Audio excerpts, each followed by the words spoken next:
ये निशान आ गए और पानी निकलने लगा हाथों से।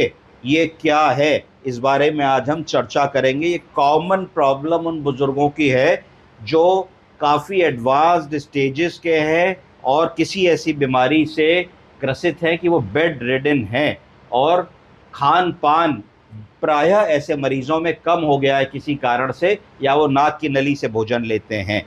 तो बताइए क्या ऐसा कारण है कि ये हाथों में सूजन आ रही है?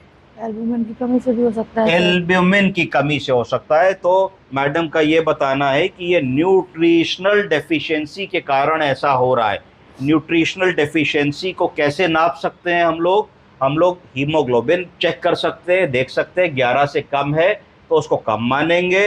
प्रोटीन नाप सकते हैं, अगर वो 6 6.5 से कम है तो उसको कम मानेंगे।